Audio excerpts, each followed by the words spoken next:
Masechet Nazir Daf Nun Chet. The Torah says that one may not round off the corners of his head. Lo takifu pe'at roshechem. So that certainly includes a prohibition against cutting pe'ot. The question is, if someone shaves their entire head bald, then is that prohibited or is that okay? Is the prohibition only to make a round haircut, kind of like a monk? That's the problem. But if you shave your hair totally bald, then that's okay. Or is shaving bald prohibited? And it doesn't matter that you're shaving everything, you're also shaving your pe'ot. Okay, so that is a general machloket. And now what we're going to try to do is say that this discussion is dependent also, is parallel to a machloket between two baraitot. So lema hakafat kol harosh tana'ehi. Let's say that this issue of whether you can shave your head bald or not is a machloket between two Tanaim, the Tanura Banan. Here is Baraita A. This entire daf is going to be all exegetical, and it's going to go back and forth between this Baraita and the next one. So we'll have to keep them straight. Baraita A says, Rosho. Ma tamod lomar, lefi shenemar lo takifu pe'at roshechem. Yachol af misoraken, tamod lomar rosho. Pasuk says regarding a misora that he has to shave all of his hair of his entire body, including Rosho Uzikano. And so the question is, why do you have to mention Rosho specifically if he has to, in any way, he has to shave all of the hair of his entire body? So what does this come to teach? Because it says regarding everyone, the general prohibition, Lo takifu pat roshechem, that you cannot round off the corners of your head. So you might think Mesora also is not allowed to, and that's why it has to say Rosho to specifically say, of course, yes, a Mesora is going to shave all his hair of his body. When you get to his head and you're shaving it bald, you might think that this would be a problem, so therefore Rosha comes to say that it's permitted. Okay, so we're learning from here that we're actually going to learn the general rule from here that aseh doche lo ta'aseh. The positive commandment of a misora, that he has to shave everything, overrides the prohibition against Rosha, the prohibition against rounding off the corners of his head. What we see from this baraita is that we need a derasha of Rosha, because even though he's shaving his hair totally bald, that would be prohibited. So according to this baraita, shaving bald is prohibited by the prohibition of shaving pe'ot. And that's why we need this to come say that it's permitted, and we'll also learn in general, ba'aseh v'doche lo ta'aseh. That's baraita A. Now, baraita B, v'tanya idach, rosho, ma tamud lomar, same question regarding a mesora. If he shaves his whole body, why do you have to say also his head? Levishen emar gabe nazir, ta'ar lo yavo al rosho, yachol af nazir mesora ken, tamud lomar rosho. Because regarding a nazir, if someone is a nazir and a mesora, then a nazir has two prohibitions, an aseh and a lo ta'aseh. Here it just quotes ta'ar lo yavor al rosho, but we're going to need to know later that it actually is both. Here is the pasuk, kol yemei neder nizro ta'ar lo yavor al rosho. Ad melot hemim asher yazil kadosh yeh gadel peda se'ar rosho. So this says he has to let his hair grow. So we see from here both an aseh and a lo ta'aseh. So it would not be enough if we just knew that ba'aseh of misora and doche lo ta'aseh, because here it has to override both an aseh and a lo ta'aseh. How would we know that? The prohibition of that misora overrides a nazir prohibition and a misvat aseh against cutting his hair. That's why it has to say rosho. Okay, so now according to the second baraita, you see we don't use rosho for the regular prohibition that applies to everyone to cut his pe'ot. Must be, he assumes that shaving your entire hair bald is permitted. So my love tana'ehi leman damar minazir kasavar hakafat kol rosh shema hakafa. According to the second baraita that we use the word rosho to teach me that mesora overrides nazir. Yeah, I need to override nazir because there's a double prohibition and a aseh and a lo ta'aseh. But I don't need it for a regular person, a regular mesora who's not a nazir, because it's permitted to shave one's entire head. I only need it to override a lo ta'aseh and an aseh.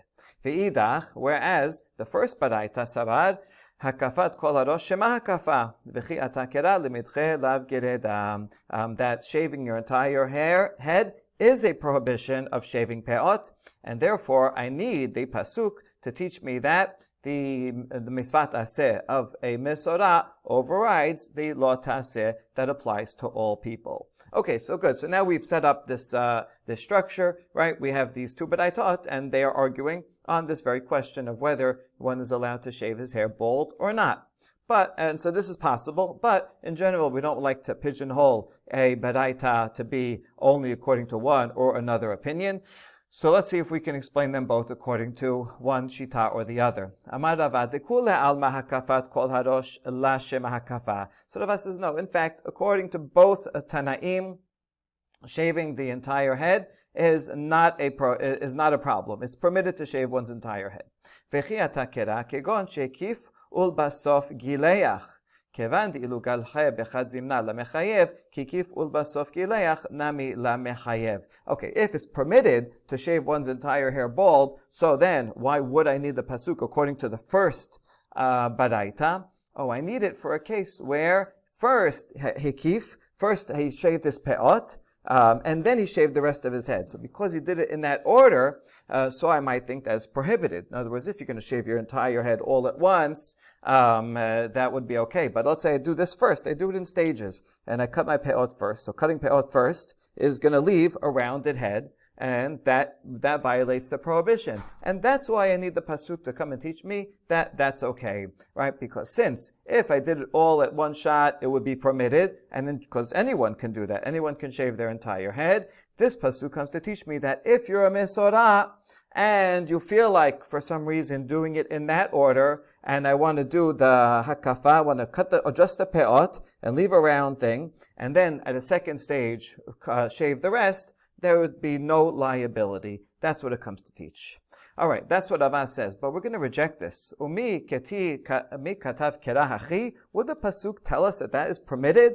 והאמר ריש לקיש, כל מקום שאתה עושה עשה ולא תעשה, אם אתה יכול לקיים את שניהם מותר, ואם לאו, יבוא עשה וידחה את לא תעשה. Rish Lakish has a general principle that we've seen a couple of times before, that any time you find the application of the rule that aseh overrides a lo ta'aseh, if you can fulfill both of them, then do both of them. We only say that the aseh overrides the lo ta'aseh if there's no possibility of performing the aseh without violating the lo ta'aseh, right? But if you can if you don't have to violate, then you wouldn't. And so therefore, it's impossible. The Torah would not come and tell you that you're allowed to cut your peot first and then shave the rest, if without any trouble you can equally shave your whole head all at once. And if you shave the whole head all at once, and since there's no prohibition according to Rava at all, and everyone agrees to that, so you should do it without any prohibition. So it's impossible that Torah would come and tell us,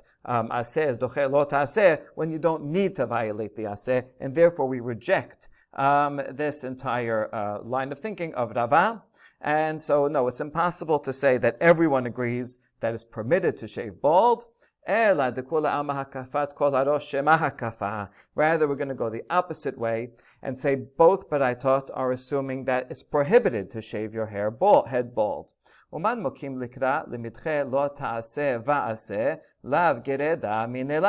now we're going to ask on the second baraita. That's the one that says that the pasuk of Rosha is coming to override a lo ta'aseh and an aseh.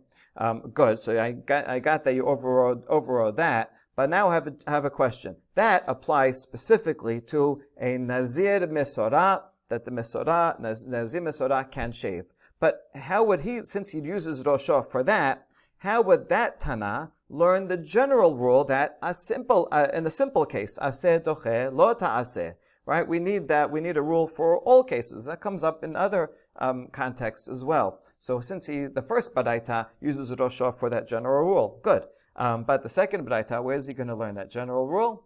And the answer is Yalef Migidilim. He's going to learn it from Sisit. Damar kera lo tilbash sha'atnez v'tanya lo tilbash sha'atnez ha gedilim ta'aseh lecha mehem. There's two pisukim back to back. The first one says you can't wear lo tilbash shatnez semer ufishtim yachdav. You can't wear mixed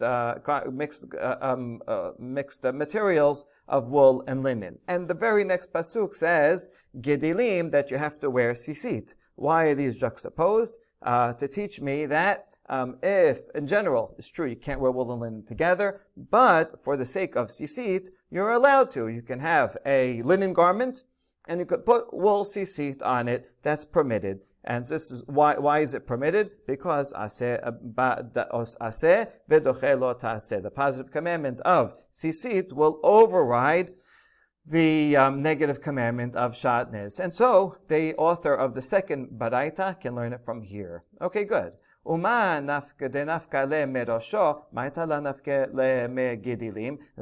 baraita A, that learns the general rule of aseh ba'aseh v'doche lo ta'aseh from the word rosho, how come the author of the first baraita doesn't also learn it from sisit? And that the author of the first baraita will say, no, I need that pasuk of Gedilim to teach me something else entirely, which is something that Rava taught. The Rava Rameh. Ketiv enatenu al sisit hakanaf min kanaf petil techelet. Uchtiv semer ufishtim yachdav. He learns that since the pasuk says you should put al sisit hakanaf, it says these two words back to back. The sisit are the fringes, the kanaf is the corner. So he learns from there that whatever material the corner of the garment is made out of, the fringes have to be made out of the same thing. So if you have wool garment, you have to put wool sisit. If you have a linen garment, you have to put linen. If you have a silk garment, you have to put silk sisit. Okay, semer, and now it also says semer ufishtim yachdav back in Devarim, where it compares gedilim ta'aseh lecha and semer ufishtim yachdav. Those two pesukim are back to back. So what is that for? Because that pasuk sounds like you have to use wool or linen only for sisit. Whereas the pasuk in Bemidbar sounds like whatever it's made out of, it's made out of silk, then you have to use silk. So now we have a contradiction between Bemidbar that says you have to use the same material, and Devarim that says you have to use only wool and linen. Hakesad, semer ufishtim potrim ben beminan ben shelo beminan. Shar minin, beminan potrin, shelo beminan, and potrin. So we can reconcile these pesukim by understanding that wool and linen, they can be used for the sisit, for any kind of garment, whether it's also wool and linen or any other kind of garment. Whereas other types of material can only be, you can only use the other types of material, you can only use that for sisit if the garment is also made out of that same item. So, for example, a silk garment, you have a choice. You can put silk sisit, right? But silk sisit, silk fringes, strings, can only be used for a silk garment. On the other hand, if you have a silk garment, you can also put wool and linen, right? So wool and linen are universal. They cover any type of garment, including, of course, wool and linen, but you couldn't put silk on wool or on a wool or linen garment. Okay, so that's all Rava taught, and so the author of the first baraita needs the pesukim of sisit to teach me that law about the materials that the strings are made out of, and that's why he needs Rosho to teach me aseh doche lo ta'aseh. Good. Now that same author of baraita A that teaches that Rosho comes to teach aseh, doche lo ta'aseh, in a regular simple case. Da'ateh aseh v'dache et lo ta'aseh va'aseh minelan. Where is he going to learn the rule that a aseh, positive commandment, can override both? Because he's still going to need that. You're going to need that. There's two cases of we're going to have two prohibitions. One is a Nazir, as we already mentioned. He has a negative commandment to shave and a positive commandment to let his hair grow. Also, a Kohen has the same law of pe'ot that everyone else had, but the Kohen has a double prohibition of an aseh and a lo ta'aseh. Okay, so since the Tana of the first baraita uses Rosho for the simple case aseh doche lo ta'aseh, where is he going to learn that aseh overrides a double? Nafkele me zekano. He's going to learn it from the rest of the pasuk regarding Mesorah. He has to shave his whole body, and it says Rosho, and also zekano. Why do you have to say beard? Beard is also part of the body. Why do you have to specify it? To teach me that it overrides even two things. as the following baraita says. Tetanya zekano. Ma tamod lomar, lefi shenemar ufat zekanam lo yigalechu, yachol af kohen mesora ken, tamod lomar zekano. The baraita teaches, why do I need the word zekano? It seems extra, since a mesora we know he has to shave his entire body. Because it says regarding a kohen, this is in Parashat Emor regarding Kohanim, that the corners of their beards they cannot shave, and now he's going to have to shave his beard, right? That's the double prohibition against shaving his beard for a Kohen. So you might think that a Kohen Mesora, maybe he can't shave his beard. That's why it says Zekano. Yes, even a Kohen Mesora can shave all of his hair. All right, so now we solved the problem for the author of the first Baraita. Now we're going to turn our attention to the author of the second Baraita. The second Baraita that used the word Rosho to teach about a Nazir Mesora. A Nazir has both obligations. Lelef mizekano. Why doesn't he use zekano as we just said? Good question. In other words, zikano, which we use for Kohen Nazir, and that has an aseh and lo ta'aseh. So just learn from zikano, and I can apply that to Nazir as well. So why do I need Rosho to teach me regarding Nazir if I can learn it from zikano regarding Kohen? And the answer is you can't, because a Kohen is more lenient than other prohibitions, because the prohibition of Kehuna only applies to Kohanim. And so any law that applies only to a subset is going to be more lenient than a law that applies to everyone. So we're going to answer it by saying "V'li ta'amich," and according to you, the kamalan be'alma de la ate aseh ve'dache lo ta'aseh v'aseh lelef mi kohen dedache. So according to you, you want to learn Nazir from Kohen.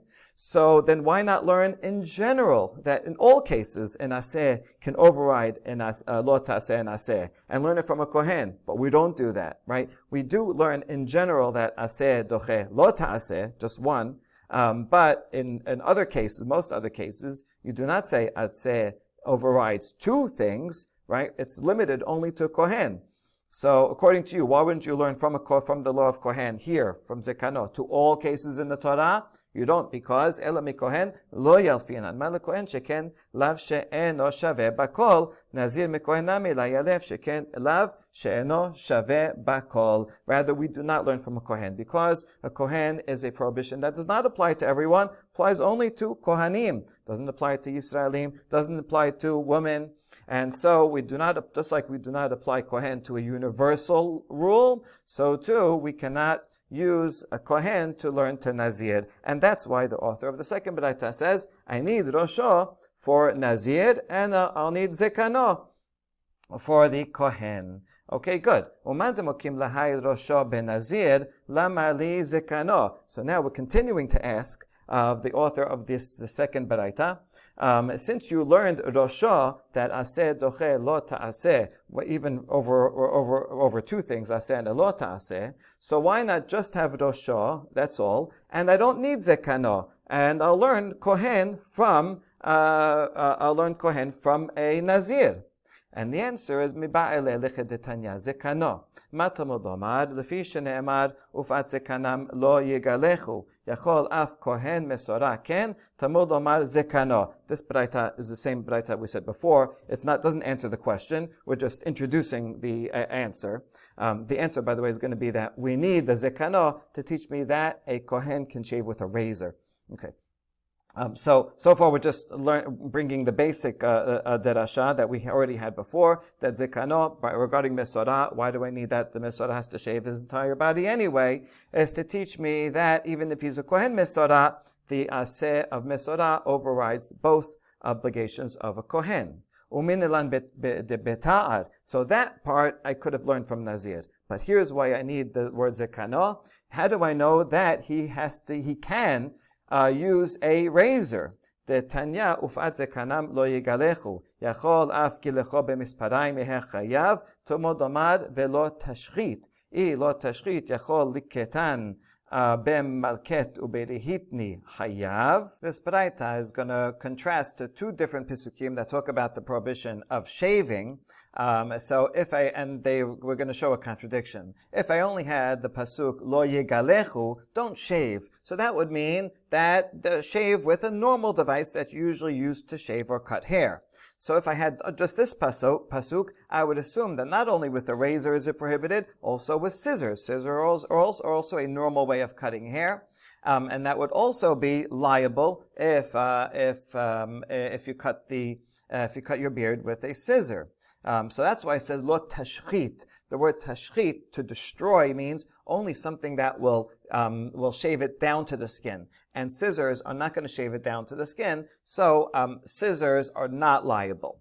But now, if I only had lo tashchit, then I would say, well, what if I use a different item, like a tweezers or a carpenter's plane? These are unusual tools, but they do remove all the hair. Tweezers tweeze out all the hair, and a carpenter's plane that you use to shave wood would sound like painful, but also it would remove all of the hair. So I might think that those things would also be prohibited because they do destroy everything. That's why the other pasuk says, Ligalechu, only in a normal manner of shaving, and those are not normal manners of shaving. So, what's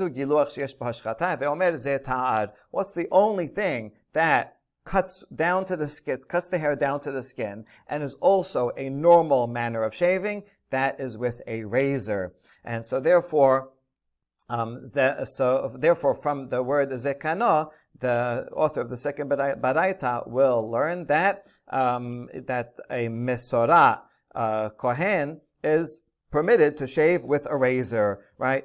Even though that's the main prohibition is with a razor, he is permitted to use a razor. That's why he needs that pasuk. Okay, good. Uman demapik le lahai rosho lelav gereda lama lil michtav rosho velama lil michtav zekano. Now back to the author of the first baraita, who learns from the word rosho the simple rule of aseh doche lo ta'aseh.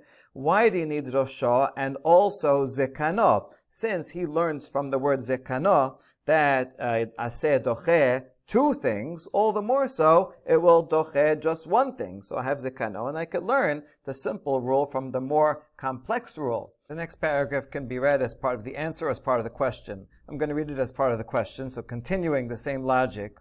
Mashma limidche lav gereda, mashma limidche lo ta'aseh va'aseh, hilkach shakulhu v'yavo shenehem. This pasuk by itself, of zekano, we can understand that an aseh overrides a simple lav, and we can also apply it to override lo taseh and an aseh. And therefore, since you can teach both of them just the same, let it come and teach both. In other words, all I need is zekano, and that will teach me that a mesorah obligation overrides that of the double of a Kohen. And so if it overrides the double of a Kohen, I can learn from there the simple case also of a regular person who has only one aseh. Certainly it will override that. Why do I need Roshah? And here is the answer. Kohen mi Nazir lo yalif.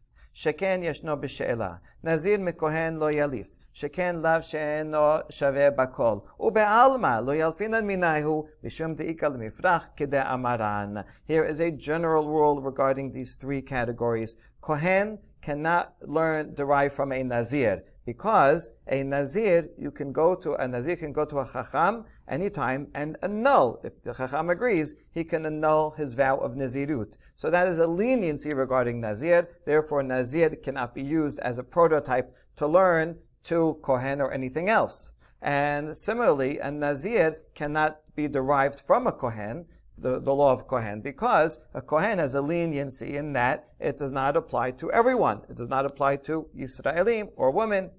And therefore, whereas Nazir, now it's true, not everybody's a Nazir, but anyone could be a Nazir. So the law of Nazirut does apply to everyone. Kohanim, Yisraelim, men, women, even children over a certain age. And so therefore the prohibition of Kohen, since it's limited to only some people, that is a leniency, and I cannot derive the permission for a Mesorah Kohen that he can shave, I cannot use that to learn that a Nazir Mesorah also can shave. So that's why I need a derivation for Kohen and a separate one for Nazir, Kohen Mesorah and Nazir Mesorah. And in general, I cannot learn from either of these two, from either Kohen or Nazir, to a regular person, for a regular person, aseh doche lo taseh. That's as a general rule and as applied to a Mesorah, that a Mesorah, regular non-Kohen, non-Nazir, a regular Mesorah can override